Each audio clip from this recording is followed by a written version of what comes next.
Hello, everybody, and welcome back to the HerStoryTV and the HerStory podcast. This is Getrude Matshe here in beautiful Melbourne, Australia. And today I am graced with the presence of yet another fascinating young man coming to us from the United States. As you know, our platform is open to hearing men's stories as well. This week, I'm focused on mental health for men. And it's been really fascinating to interview a few men who've stepped forward to share their stories.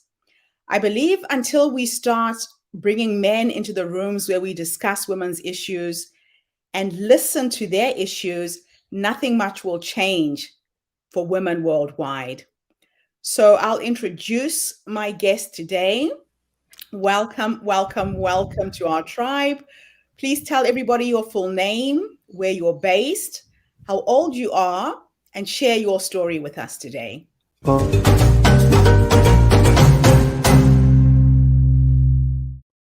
Hi, Gertrude. Thank you so much for having me. My name is Stephen Walter Binko. I am 33 years old, and I live here in Milwaukee, Wisconsin. And I feel so honored to be part of this conversation because mental health is really an important subject, and it is something that affects all of us. And for myself personally, it's something that I've really struggled with throughout most of my life. But recently, last year, I had a very serious overdose and attempt to commit suicide. And I was in liver failure and respiratory failure, neurological failure. I was not doing well. I didn't think I was going to really come out the other side. The doctors actually prepared my family for the worst. And I miraculously had a turnaround. And at that point, I don't really know what it was, but something in me changed that said, you need to be doing something with this. You're here for a reason. And as a social media creator, I put a lot of my life and my content out there. But something that I've always held really dear to my heart is authenticity. And this just felt like something that I needed to share. And ever since putting it out there, it's been really amazing to see the way that people respond. I didn't realize how common the issues are, whether you're experiencing it yourself or know somebody who is. And through having these conversations, it's really expanded my perception of what mental health is, because I'm not a mental health professional. And it's kind of fine-tuning the way that I navigate that conversation with different terminology that's just more mindful. And I'm not sure if you know exactly where I'm going, but I just it's been a really enlightening experience. So something very bright came from a very dark moment. Now, for you to get to the point of wanting to take your own life, there must have been a whole lot of stuff going on for you. Can you take us back to exactly what was going on? Was it a lack of a support system around you? Didn't you have friends to talk to, a psychiatrist, a psychologist? Where exactly were you at in your life to get to that point? So, I mean, the first time that I was hospitalized for an overdose was in high school. And I think a lot of that was just attributed to the growing pains of, that age. But I think depression and anxiety and OCD, ADHD, a lot of these conditions that I've been diagnosed with have kind of played an undercurrent in my life. And it's really affected the way in which I'm kind of able to function. I'd like to think of myself as like a really, I don't know, well-spoken, active player in my life, but it's kind of debilitating when even just conversations like this, there's a certain level of anxiety. Goodness, I like even just think like it's really hard to even go back to that place to really think about what got me there. And I think something that I really want to drive home is a lot of people ask me, what are the circumstances that you went through or the adversity that you faced? And there are a lot of traumas and things that exist there. But I think that part of the reason that we are not having as many constructive conversations about mental health is because we're fixated on the idea that there has to be some external circumstance to have a struggle like that. And sometimes there isn't something that perpetuates that feeling of depression or anxiety. And I think that for myself, I think with this most recent attempt, something that really created a challenge was that I was in a place of unhappiness, and there was really no reason to be unhappy, but just getting out of bed was a mission. And my family kept saying, we just want to see you be happy. And that's all we want for you. It doesn't matter what you're doing or who you're seeing or whatever. We want you to be happy. And it was so frustrating. You think that those are positive words, but going through years of therapy and various medications and different modalities, from meditation to, I can't even think off the top of my head. I've tried so much acupuncture, all these resources, and I'm still experiencing this stagnancy. And so I think for me, I began to feel kind of like, I don't want to say an inconvenience, but I didn't really know who to talk to. I felt like doing my best was not enough. And I think there's also sort of the expectation that when you're a man, you just have to suck it up, put on your big boy shoes. And that's just not how I live my life. I think that depression, like any other emotion, is natural. It's part of the human experience. Yes. And until you really begin honoring that, I don't really think you can move through it. Mm. Now, you seem to have managed to transmute this situation into something positive. A lot of people don't get to come over to the other side and really turn their lives around. Right. This mission that you're on now, you are supporting, you are helping other people, you're raising an awareness of this crisis, especially for men. Just Right. walk us through that journey for a few minutes. Well, I think the first thing for me was just realizing that in order for anything to change with mental health, we need to change the way that we talk about mental health. And just looking at from the time that I was in high school till now as an adult, I mean, I think about the words like mental hospital. People would say, I heard you went to the loony bin, the psych ward. These are terms that carry a certain stigma that make discussing mental health very intimidating. And so part of my mission has really been to say, hey, like, how can we talk about this the same way that somebody might struggle with diabetes or cancer or whatever? This is just another facet of your well-being. And I don't know. I think that honestly was like the biggest moment for me. It was like, I want to change the way we're talking about this, because also too, especially when it comes to men, and when they say, there's this stigma that men have to kind of man up, if you will. I feel like that sets the tone that, okay, what we're doing or that we're discussing this is taboo. Do you know what I'm saying? To when you kind of preface something like that, it sets the tone that this is not normal. And I feel like, I don't know, for me, it's such an ordinary part of my life. And in sharing it, I'm starting to realize that it's very normal for a lot of other men as well. Yes. Yeah. And unfortunately, society has it such that we are stigmatizing mental health issues. Right. I'm from Africa, and I remember growing up thinking there are no people with mental health issues in my community, but we dealt with it in a very different way.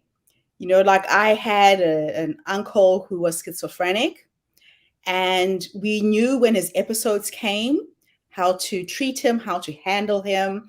In fact, people who are schizophrenic are revered for seeing different dimensions. And what they would do in the village is they would drape a piece of fabric over his shoulders. And it was like a signal to everybody to know that, he's going through something, Right. and to leave him alone until it passed. And when I moved to the Western world, I found that people aren't treated with respect. The stigmatization of mental health illnesses does cause these incidents to happen.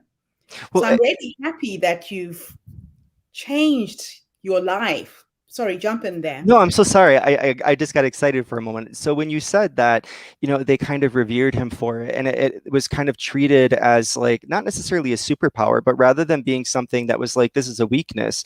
I think that, this for me, having depression and anxiety is also the reason that I have empathy for other people, because I know what it's like to be uncomfortable. For Yes. somebody who, you know what I'm saying? Like, there are ways that you can really channel that into something constructive. And that's what we need to do in society. So we're going to take a little break, and we're going to share the video of your experience. Just a warning to people that this is very sensitive.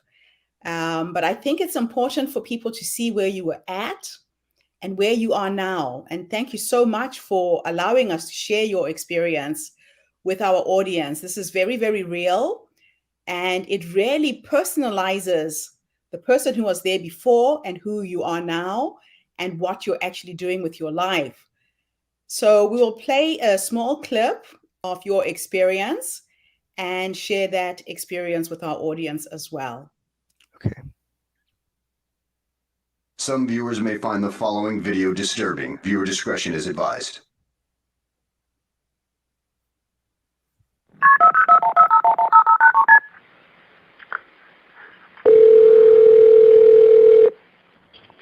Germantown 911, where is your emergency? It's Waukesha County. I've got a caller on the line. He's reporting his friends over at the Super 8 up in Germantown in room 217 and a possible overdose. Okay, I have him. He's on the line here. Sir? Okay, caller, you have Germantown. Can you confirm it's the Super 8 in room 217? Yes. How did you come about this knowledge that he might be overdosing? He has a very long history. This is his third time. Okay. Okay, how old is your friend? He is 34. There's Stephen Binko. Binko? Stephen Binko. He doesn't joke around about stuff. I'm really scared. Everything needs an ambulance. And, okay. Okay. And where are you now? I am currently at our home. And where is that?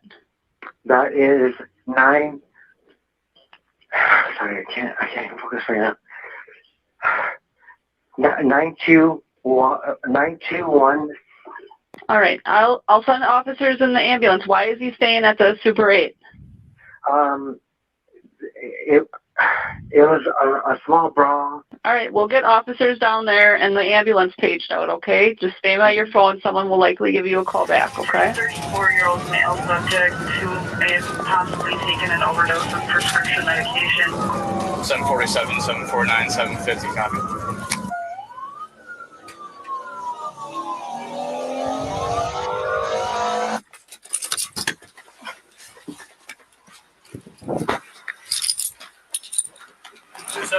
Yep.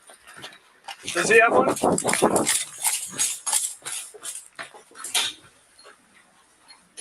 Could we get a key for 217, please? Or if you can come with us, if you have like an all access one.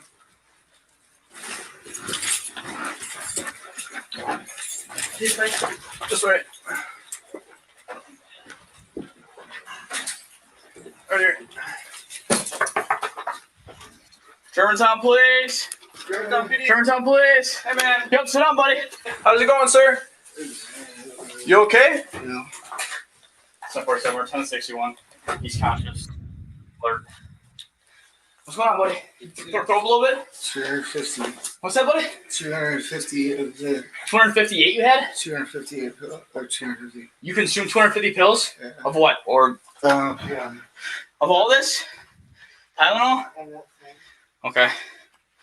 Anything else? 747 is bad. He's advising to about 250 Tylenol PM. It looks like NyQuil. Keep that close if you feel like you're going to throw up, man. Milligrams or tablets?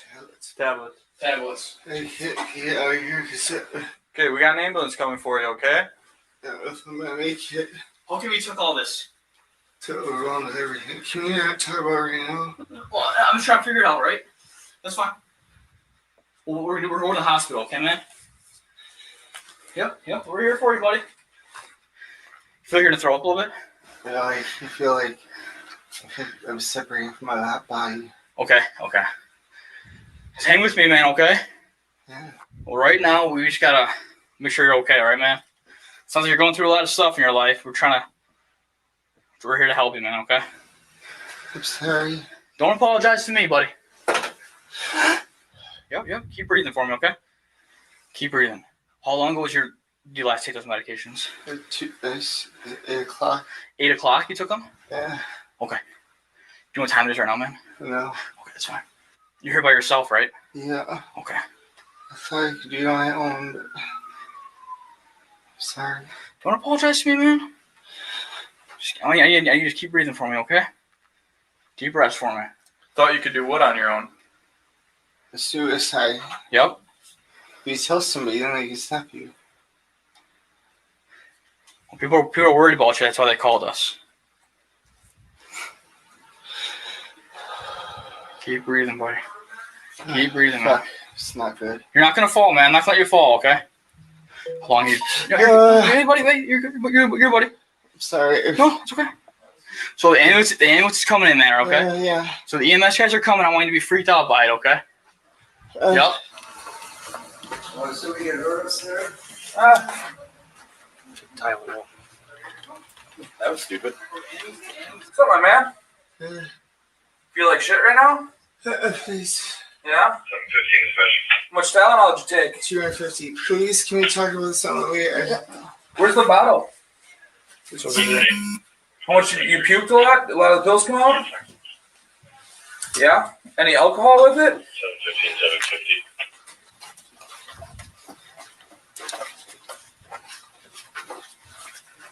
What's going on tonight? Just not a lot of stress that you don't pay attention to using the house car and make common relationship. I believe so, Stephen. Do you think so? You sure, yeah. Confirmed that's him. What's going on? It's feel like I'm falling. We got you. You're not falling anymore. Can you hit the blood pressure?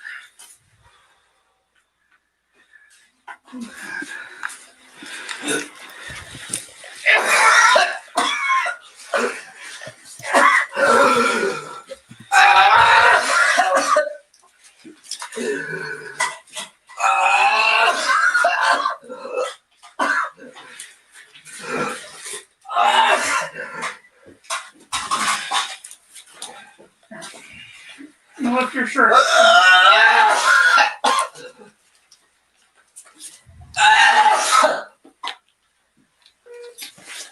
Time to take those pills. He said about 8 o'clock, he thinks. 8 o'clock? He thinks. He doesn't know what time it is right now. 116,000. 116,000 milligrams of Tylenol. Yeah.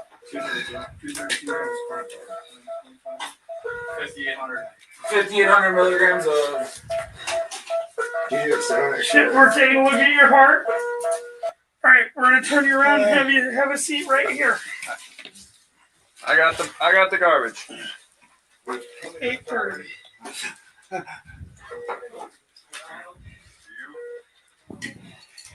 Scoot your feet back right under this ledge. You're stressing me out with the questions.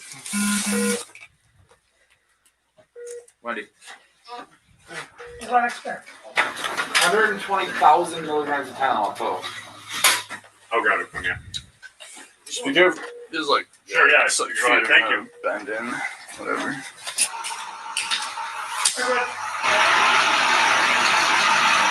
What is over there?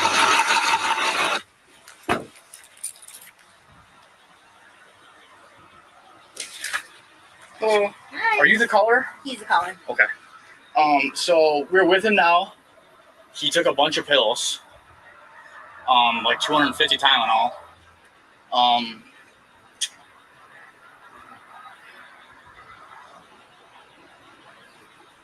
And you called, correct? Yes. You probably saved his life, to be honest with you. So briefly, when I was talking to him, that's what he mentioned to me. There's a suicide attempt. I'm trying to be as transparent as I can with you. I just want you to know what's going on. So I'm not trying to freak you out or anything. I totally get where you're coming from. There's a lot of information being thrown at you. I just want to make sure we're on the same page, is all. So all I can tell you now is he's going to the hospital in the falls, and we're going to be there for probably all night at least. And honestly, if you didn't call, you honestly saved his life. So thank you for calling. I couldn't imagine you being in your shoes right now, buddy. All right, thank you so much. I appreciate it. All right, guys, take care. Wow. Stephen, you have been through a lot. but you have come through on the other side. You are very, very lucky to have a friend who had his eye on you, was looking out for you, and called for help. Now, when you reflect back at that moment, what happened and what you are doing now, why are you so driven to become an advocate for this cause? That's a hard question. I'm going to be really candid for a moment.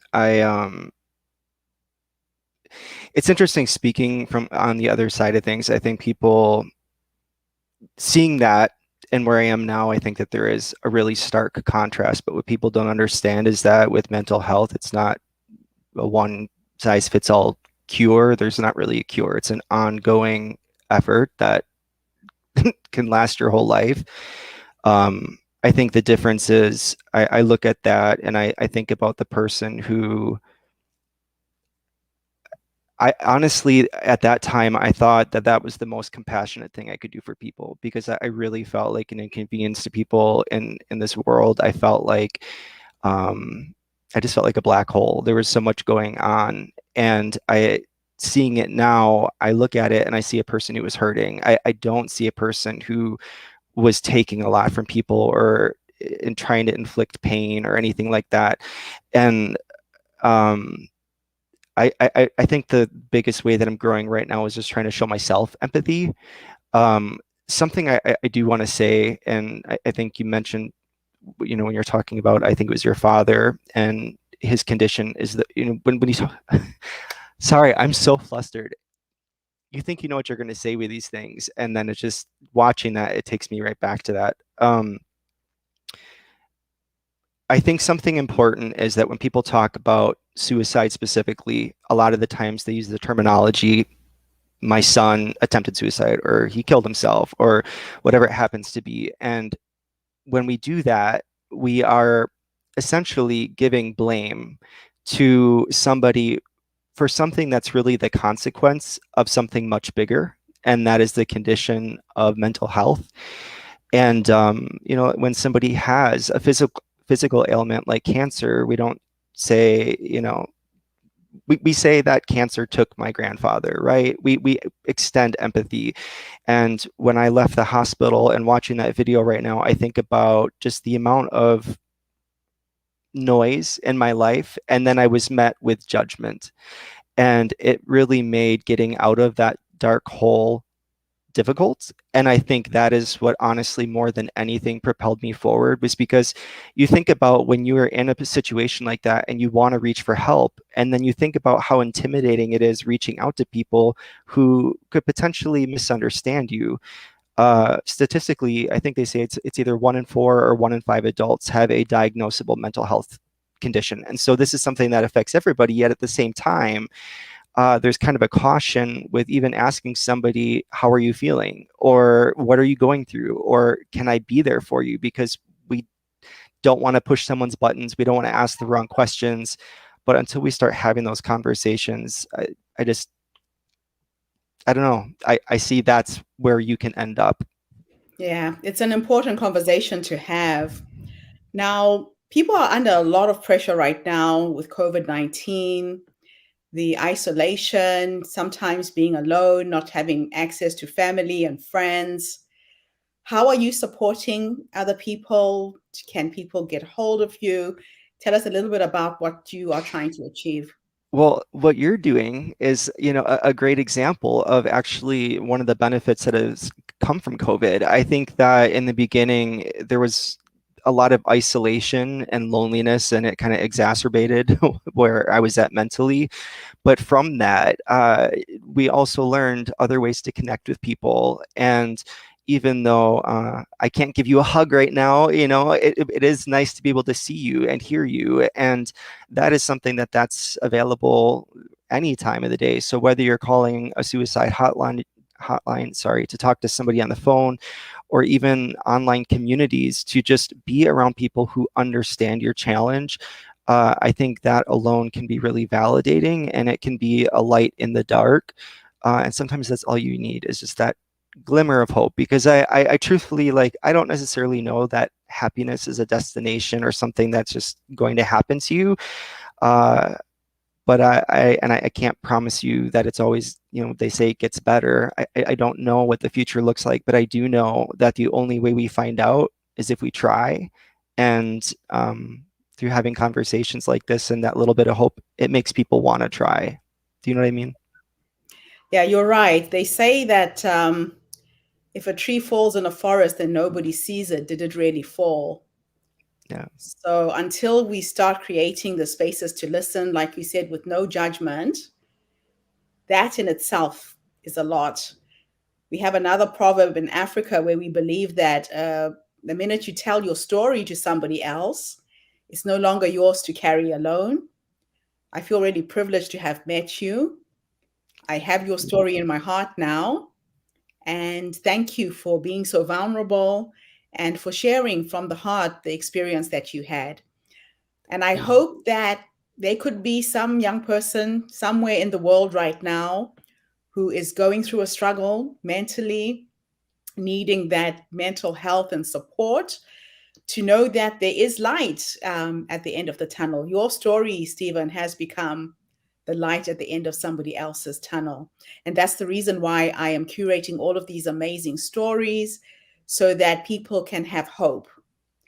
Yeah. So thank you so much for what you're doing in the world. Thank you. I do want to share something.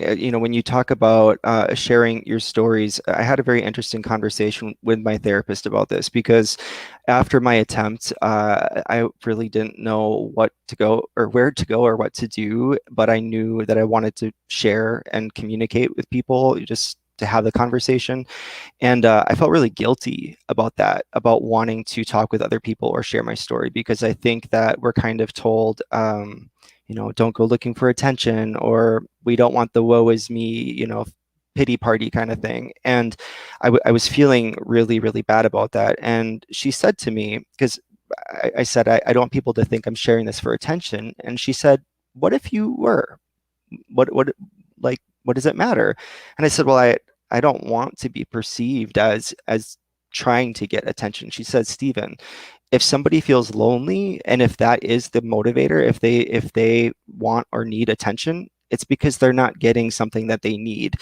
And although that wasn't my motivation, it really put into perspective that, like, we don't have to worry about how other people are going to receive our stories. If we don't share them, we have already decided that they don't have the capacity to show up. You have to advocate for what you want and what you need to give people that chance. And rather than anticipating how they're going to respond, just know that you did your best and you tried and you put yourself out there, and that's all we can do. Because at the end of the day, in this crazy world, that's all we're doing. We're just trying to make it together. Fantastic. I'm glad you added that at the end. You're very, very right. Thank you. Thank you so much, Stephen. And thank you to everybody who's tuned in today. Yet another amazing story. The Her Story movement is here to uplift, inspire, energize, motivate, empower. Don't go to your grave with your story. Share the experiences you're going through. Please register on our website, theherstoryscircle.com. We are looking for more speakers for our next online summit. So please register, come and share your story, and let's help change the world one story at a time, one person at a time. Thank you again, Stephen, and thank you to everybody who's tuned in today. Have a fantastic day, everybody, wherever you are in the world. Bye for now.